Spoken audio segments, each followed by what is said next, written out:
नमस्कार दोस्तों। आम आदमी पार्टी न देश की गरीबी हटी, न राज्य की गरीबी हटी।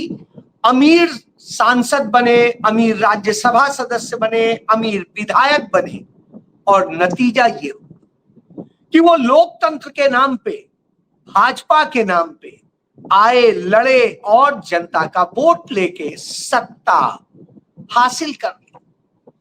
सत्ता का सुख उठाने के लिए राज्यसभा भी पहुंच गए और फिर उसी जनता को, उसी आम आदमी को लात मार के वो जा करके गोदी में बैठ जाते हैं, गोदी में बैठाने वाले नरेंद्र मोदी और भाजपा के साथ।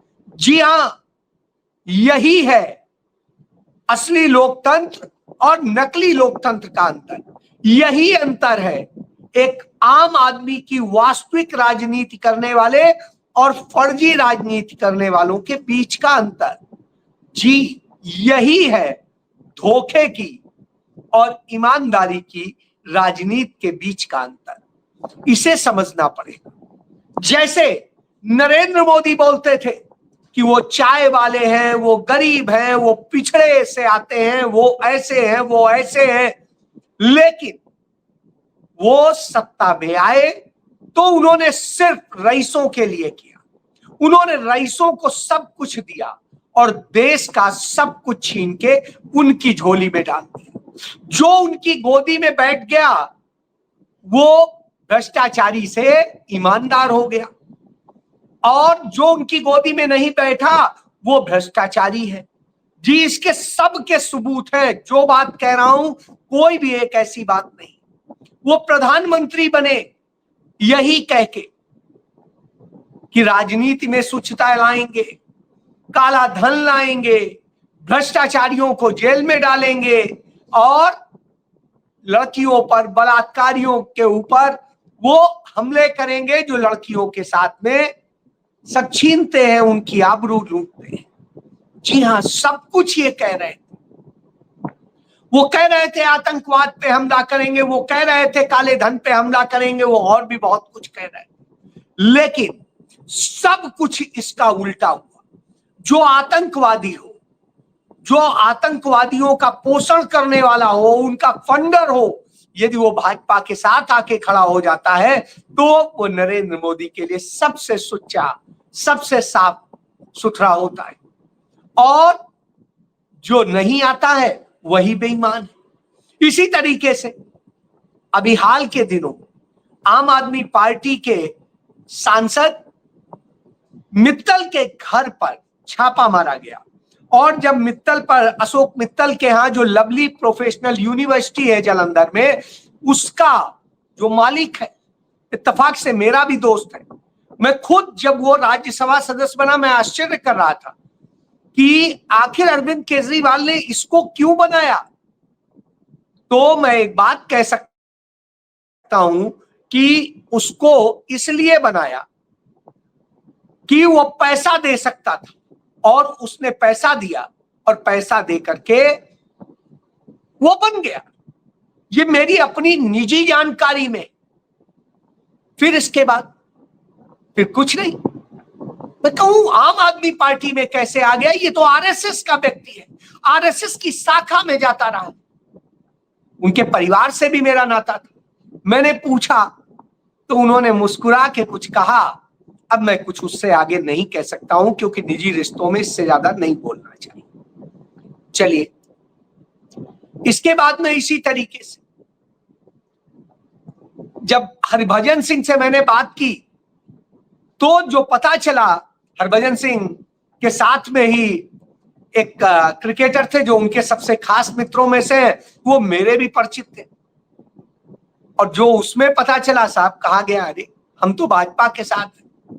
तो हमने कहा आप राज्यसभा सदस्य तो आम आदमी पार्टी के बने, तो साहब क्यों बने हैं वो भी उन्होंने बता दिया। इसी तरीके से और भी कई लोगों के सामने आए ना। अब जो लोग आम आदमी पार्टी के लिए पैसे का अरेंजमेंट कर रहे थे, तमाम तरह से उसे मैनेज कर रहे थे और पंजाब के विधानसभा चुनाव के लिए 2022 में टिकट बेच रहे थे, जालंधर में जहां पर टिकट बेच रहा था यह जो है चड्ढा, वहां से पीछे के दरवाजे से भागा था, वहां के कार्यकर्ताओं ने दौड़ा लिया था। तो जब यह स्थिति हो तो अब आप समझ सकते हैं। बहरहाल जनता अंधी पागल हुई घूम रही थी, जैसे नरेंद्र मोदी के साथ घूम रही थी। तो ऐसी स्थिति में सामने आ गया कि साहब यह खेल किया गया, और जब वह खेल किया गया था, अरविंद केजरीवाल तो साहब खुश थे। तो यदि पैसे से टिकट मिल जा रही, राज्यसभा पहुंच जा रहा है, सब कुछ है, और हम सत्ता के दंभ में, तो स्वाभाविक सी बात है यही हो। और वही हुआ कि आम आदमी पार्टी का जो संसदीय दल है उसके 2/3 विधायक, यानी 7 विधायक, 10 में से 7, सॉरी सांसद, 10 में से 7 सांसद वो भारतीय जनता पार्टी का पट्टा पहन लेते हैं। अब इससे होगा क्या? इससे पूरी पार्टी टूट जाएगी। आम आदमी पार्टी भाजपा की हो गई, और जो ये आम आदमी पार्टी है वो खत्म, उसका अस्तित्व मिट गया। जी हां, इसी तरह से हो। तो यह स्थिति है। तो अब आप समझ लीजिए, यह संदेश है। और इसके बाद में आगे का भी संदेश है कि पंजाब में 50 से अधिक विधायक टूटने को बैठे हैं, भाजपा के साथ जाने को तैयार। यानी यह भी हो सकता है कि थोड़ा सा नंबर और बढ़ जाए, तो जब वहां का विधानसभा चुनाव हो तो पता चले ये तो बीजेपी है। जी हां, बीजेपी का मुख्यमंत्री हो, कोई बड़ी बात नहीं है। तो उसकी तैयारी कर ली गई कि अब पंजाब की सरकार गिरा करके वहां पर विधानसभा चुनाव के पहले ही भाजपा अपनी सरकार बना ले, और जब चुनाव हो तो भाजपा के नेतृत्व में हो। अभी भी वहां की जो स्थिति है, वहां की ब्यूरोक्रेसी हो या वहां की पुलिस हो, सब में आरएसएस का बोलबाला है। वहां का इस समय चीफ सेक्रेटरी जो कैप सिन्हा है वो आरएसएस से जुड़ा हुआ है। इसी तरीके से वहां के डीजीपी गौरव यादव हैं, उनके फादर इन लॉ जो है मिस्टर डोगरा, जो पूर्व डीजीपी है, वो आरएसएस के विचारक हैं बहुत बड़े। और इसी तरीके से वहां पर और तमाम सारी संस्थाओं में बीजेपी आरएसएस के लोग बैठे हैं। तो जब सब उन्हीं के अपॉइंटमेंट इन्होंने कर रखे हैं, तो अब आप समझिए वहां सरकार भी उन्हीं के मुताबिक चल रही है।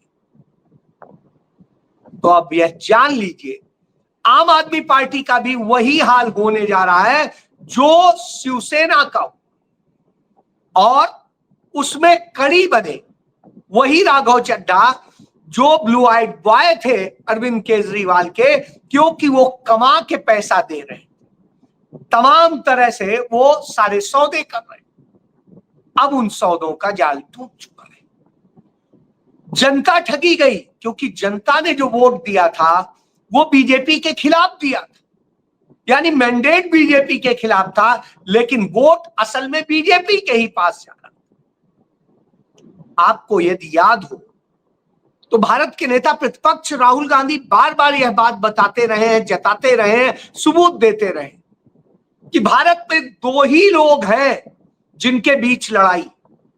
एक कांग्रेस है जिसकी विचारधारा है आइडिया ऑफ इंडिया की, जो महात्मा गांधी, पंडित जवाहरलाल नेहरू, डॉक्टर भीमराव अंबेडकर, सरदार वल्लभ भाई पटेल, मौलाना आजाद सहित उन लोगों का एक संयुक्त उद्यम, जो भारत में सबको जोड़ने की बात करता है, आइडिया ऑफ इंडिया। दूसरा है टुकड़े टुकड़े भारत।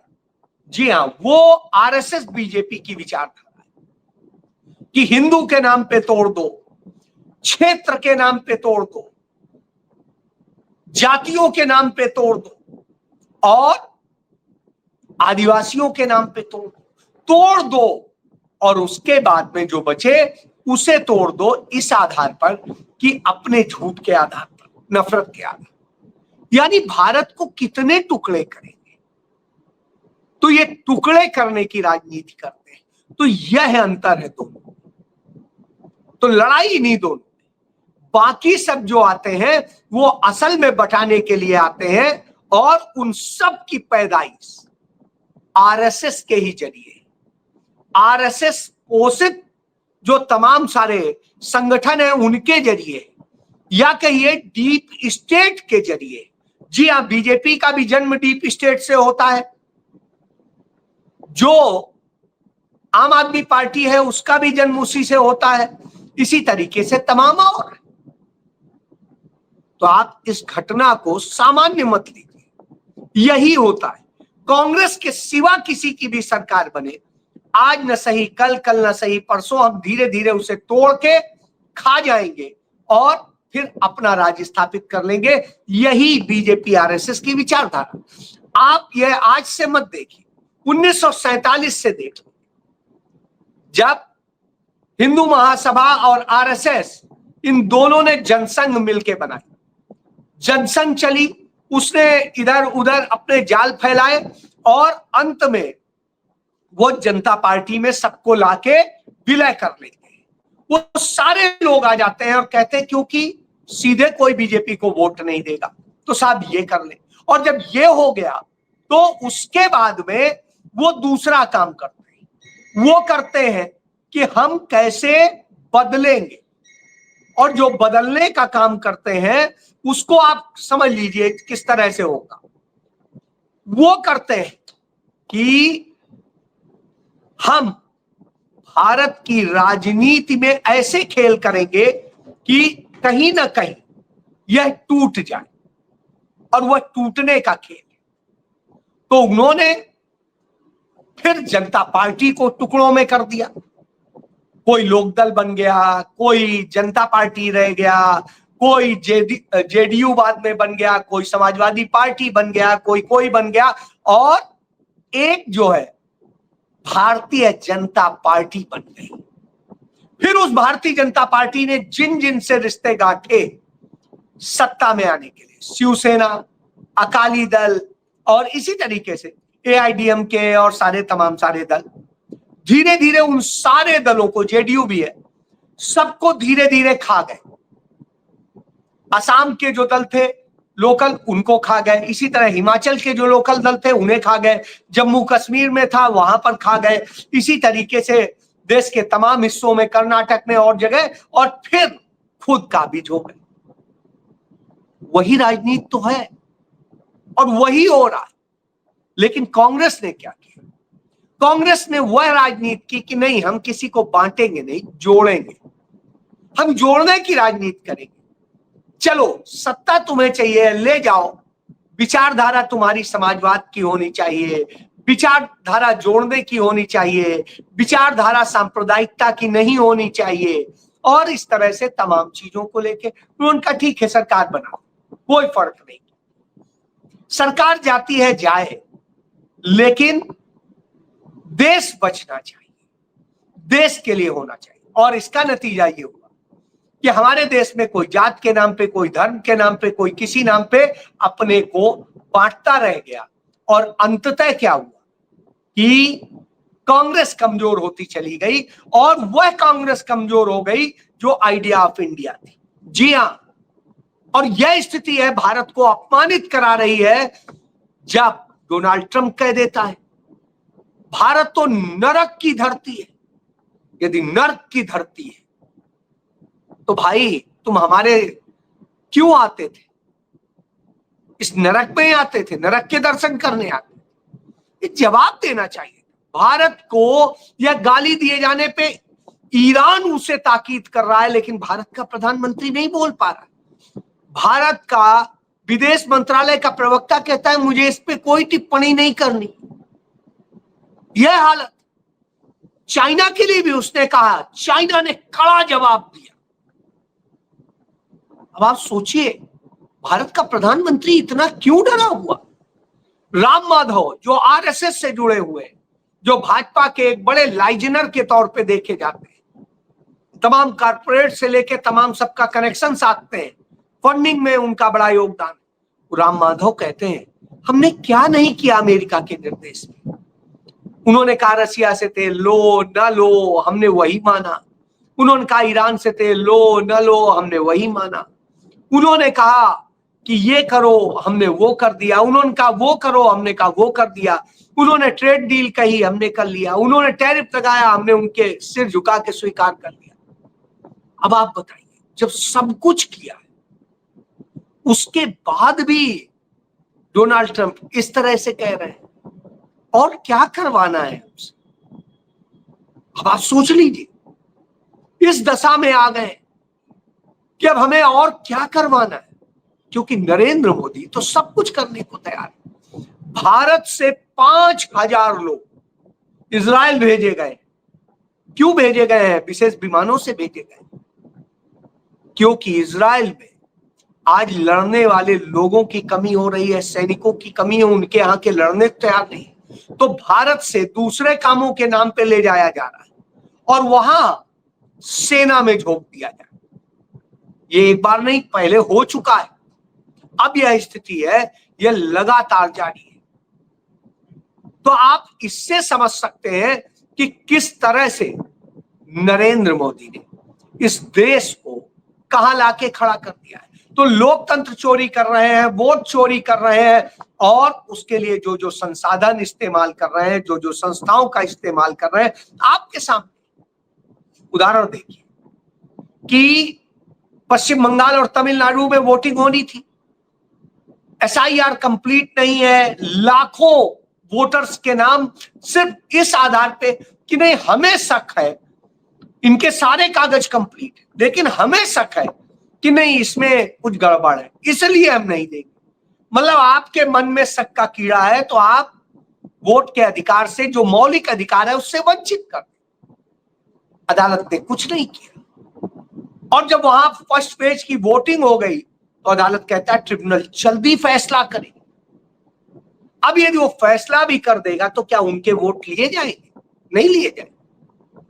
तो फिर आपने मौलिक अधिकारों का हनन किया। जो 93% वोटिंग आप बता रहे हैं और उस पर खुश हो रहे हैं, तो आप देख लीजिए आपने कितने % वोट काटे। जो आपने वोट काटे हैं, तो उनको जोड़ देंगे तब तो वही वोटिंग परसेंटेज आ जाएगा जो पहले हुआ था, यानी पिछली बार के बराबर से भी कम आ जाएगा। और यह स्थिति है कि आपका वोट बढ़ जा रहा है, यानी भाजपा का वोट बढ़ जा रहा है, क्योंकि वोट जो काटे गए हैं वो कांग्रेस के काटे गए हैं, TMC के काटे गए हैं, जो विपक्ष के वोट थे वो काटे गए। बात साफ। लेकिन क्या ममता बनर्जी अपने पश्चिम बंगाल के अतिरिक्त देश में जब यह अन्याय चल रहा था तो कहीं लड़ी? नहीं लड़ी, यानी सिर्फ अपनी सत्ता के लिए लड़ रही। उसी तरह आम आदमी पार्टी क्या करती है? अपने लिए लड़ती। तो अब आप समझ लीजिए, ईडी की रेड पड़ती है, वो उनमें शामिल हो जाते हैं। अभी पाक साफ हो जाएगी, तमाम सारे इस डर से भी शामिल हो जाते हैं। अब आम आदमी पार्टी का थिंक टैंक कहा जाने वाला संदीप पाठक, वो भी शामिल हो गए। उसको क्या परेशानी थी? उसको तो सारे अधिकार भी मिले हुए थे, पार्टी में कट था, जो चाहता था वो कर रहा था, पैसा रुपया सारा मैनेज वही कर रहा था। लेकिन साहब वो भी चला गया। इन परिस्थितियों से आप समझ सकते हैं कि आज देश को कहां लाके खड़ा कर दिया है। यह लोकतंत्र की हत्या है, यह आइडिया ऑफ इंडिया की हत्या है।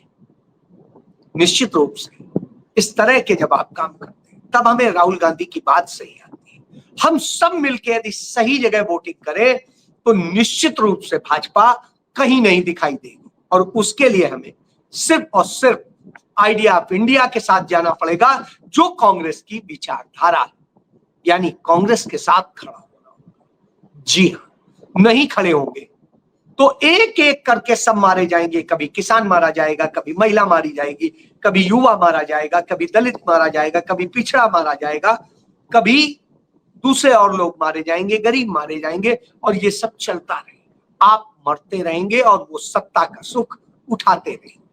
जी यही सत्य है। जय